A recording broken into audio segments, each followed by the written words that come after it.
샬롬, CCC 신입간사 훈련원인 GCTC에서 책임간사로 사역하고 있는 현지식 간사입니다. 저는 공주사대를 졸업하고 고등학교에서 교사로 일하던 중 지상명령 성취를 향한 하나님의 부르심을 받고 1997년에 17기 간사훈련을 받았습니다. 훈련받던 시절의 기억이 생생한데요. 벌써 28년이란 세월이 흘렀습니다. 현재 GCTC 45기는 64명의 훈련생 간사들이 훈련을 받고 있습니다.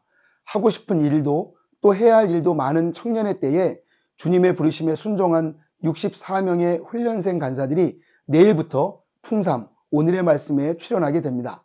이들을 축복하고 댓글로 격려해 주시면 큰 힘이 될 것입니다. 오늘 본문이 포함된 마태복음의 큰 주제는 하나님 나라라고 할 수 있습니다. 마태는 마태복음의 주된 독자가 유대인임을 감안하여 그들에게 친숙한 천국이라는 용어로 하나님 나라를 묘사합니다.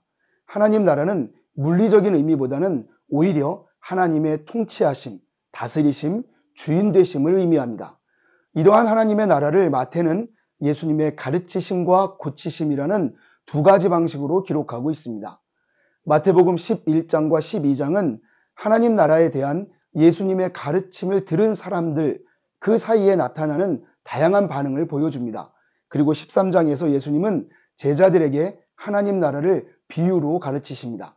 제자들은 예수님이 비유로 말씀하시는 이유를 질문하고 예수님은 이사야의 예언을 언급하며 의도를 가진 비유임을 알려주신 후에 씨 뿌리는 비유를 설명하십니다. 오늘 본문을 통해 우리는 동일한 메시지라도 듣는 청중의 수용성에 따라 각기 다른 반응을 보인다는 것을 알 수 있습니다. 예수님의 하나님 나라 선포는 필연적으로 다양한 반응을 가져옵니다.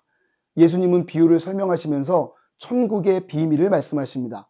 예수님의 말씀에 의하면 천국은 인간들의 노력으로 알 수 있는 것이 아닙니다. 천국의 진리는 하나님에 의해 계시되어야 합니다. 이렇게 계시된 진리를 통해 하나님 나라의 백성이 된 자들에게야 하나님의 말씀은 들려지게 됩니다. 그러므로 예수님의 메시지를 피상적으로 듣기만 하는 것은 그들에게 전혀 도움이 되지 못합니다. 그런 면에서 제자들은 이전에 어떤 위대한 선지자와 의인들이 누린 것보다 더 큰 특권을 누리고 있는 것입니다. 예수님의 비유가 진리를 감추고 사람들을 천국 밖에 두기 위한 것은 아닙니다. 모든 사람이 비유의 의미를 깨달을 수 있는 능력이 없다는 것입니다. 그 능력은 철저하게 제자들에게 허락되는 것입니다. 물론 제자들도 이전에는 그런 능력이 없던 사람들이었습니다. 제자들이 예수님의 사역을 통해 천국의 비밀을 깨달을 수 있었다면 다른 사람들도 그럴 수 있을 것입니다. 3월 한 달 동안 훈련생 간사들은 개인별로 약 100여 명에게 복음을 전했습니다. 그렇게 복음을 접한 사람들은 매우 다양한 반응을 보였습니다.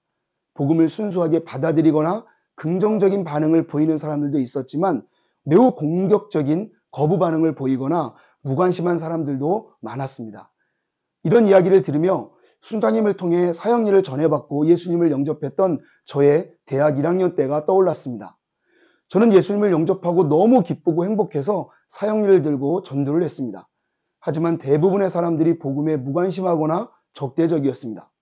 저에게 있어 복음은 생명이고 기쁨인데 왜 다른 사람들은 그렇게 반응하지 않는지 그때는 이해하기 어려웠습니다. 오늘 말씀을 묵상하며 복음을 받아들이고 그것이 이해가 되고 믿어지는 것이 하나님의 은혜임을 생각하게 됩니다. 제자들에게 허락된 천국의 비밀이 저에게도 허락된 것입니다.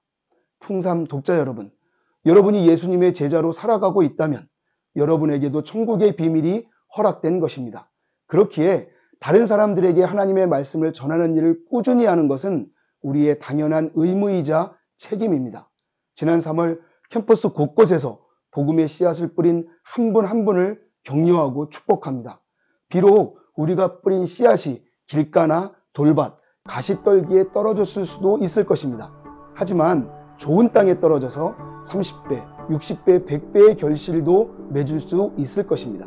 하나님을 소망하며 복음의 씨를 뿌리는 오늘 하루가 되기를 바랍니다. 샬롬.